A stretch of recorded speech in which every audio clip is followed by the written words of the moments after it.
Olá, vamos dar início a mais uma aula e hoje vamos falar sobre raios. Eu não sei se você já viu algum noticiário que depois de uma tempestade encontraram mortos debaixo de árvore ou perto de arame, cerca com arame, bois e vacas. Por que isso ocorre? Porque normalmente junto com a tempestade vem o professor Xavier. Brincadeira. Normalmente junto com a tempestade vem os raios. E os raios têm a tendência em cair em lugares que têm pontas, ou seja, em árvores. Ou também em cercas, no quais tem um arame farpado, que tem várias farpinhas saindo. Isso cria as pontas, fazendo com que o raio tenha preferência de cair ou em cerca ou em árvore. E uma vez que cai na árvore, a corrente elétrica vai perpassar a árvore e passar pelo solo, eletrocutando todos os animais que estão debaixo dessa árvore.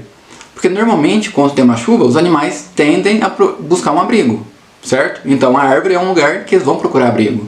Mas você, enquanto ser humano racional, se estiver em uma tempestade, não fique debaixo de uma árvore, porque lá não é aconselhável, pois um raio pode cair lá em cima.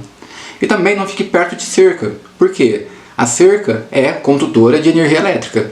Uma vez que o raio cai na cerca, essa cerca normalmente ela é contínua, um arame muito comprido. E ela pode passar em toda a cerca, em toda a extensão daquela cerca. Então, mesmo o raio caindo longe, quem está perto da cerca pode ser eletrocutado. E, como eu falei, os raios têm tendência em cair em lugares que têm ponta. Por quê? Há uma propriedade chamada de poder das pontas.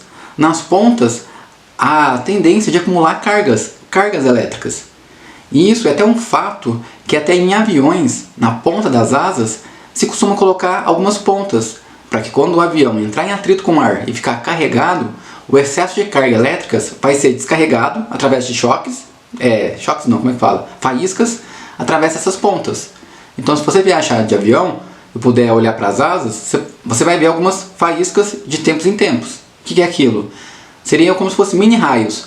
São as cargas elétricas que está sendo acumulado do avião ao atrito do ar, que ele vai ficando carregado, e a certos momentos essas cargas elétricas são eliminadas para o ar, através dessas pontas. E o avião, por ser metálico, ele tem a propriedade de proteger os passageiros contra os raios. Por quê?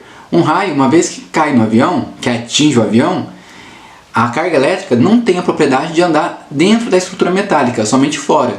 Pois todos os condutores, a tendência da carga elétrica andar na superfície do material e não internamente. Por isso que uma estrutura metálica como um avião é uma estrutura muito segura para choques elétricos, se vier algum raio atingir aquele avião. E também o que é muito seguro, se cair um raio, é um carro, não sendo um carro conversível, com teto aberto. Então um carro normal, totalmente fechado, metálico, ele é seguro contra raio. Por quê?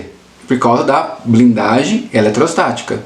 Essa blindagem não deixa a corrente elétrica passar para dentro do carro, só fica para fora.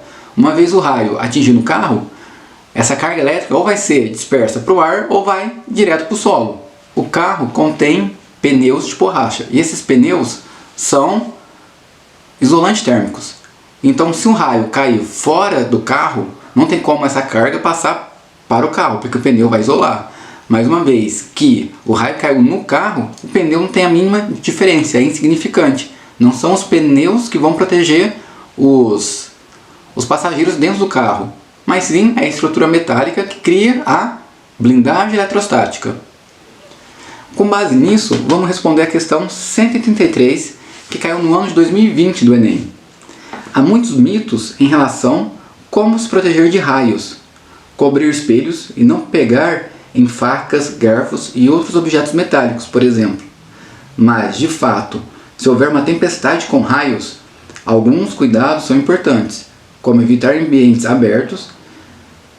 Um bom abrigo para proteção é o interior de um automóvel, desde que este não seja conversível. Pergunta-se: qual o motivo físico da proteção fornecida pelos automóveis, conforme citado no texto? Letra A. Isolante elétrico dos pneus? Não é esse o motivo. Letra B. Efeito de para-raio da antena? Também não. Isso seria até um efeito contrário, Porque O para-raio, ele tem pontas e isso atrai os raios. Então a antena não tem propriedade de proteger, mas sim de atrair. Então letra B está errado. Letra C, blindagem pela carcaça metálica. Correto. Esse é o motivo. Porque toda carcaça metálica forma uma blindagem eletrostática, protegendo tudo que está lá dentro contra descargas elétricas, contra corrente elétrica. Letra D. Vamos ver por que está errado. Escoamento da água pela lateral? Nada a ver. Isso está falando como se fosse a água que fosse levar a carga elétrica para o solo. Isso está errado. E aterramento pelo fio terra da bateria? Tem nada a ver. O exercício acabou aqui. Mas só uma curiosidade. O pesquisador Faraday, uma vez ele criou uma gaiola, igual coloca passarinho, e ele entrou lá dentro. E descarregou uma carga elétrica muito grande. Então ele percebeu que aquilo protegia tanto ele de uma descarga elétrica, como qualquer instrumento eletrônico lá dentro de funcionar corretamente. E isso ficou conhecido como gaiola de Faraday. Essa gaiola de Faraday nada mais é uma estrutura metálica que fornece proteção contra descargas elétricas.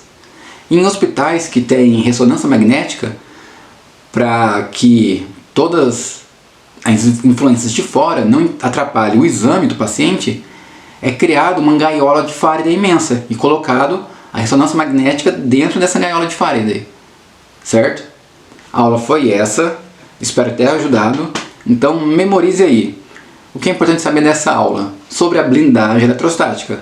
Qualquer carcaça metálica, a corrente elétrica não vai passar no interior dela, apenas na superfície.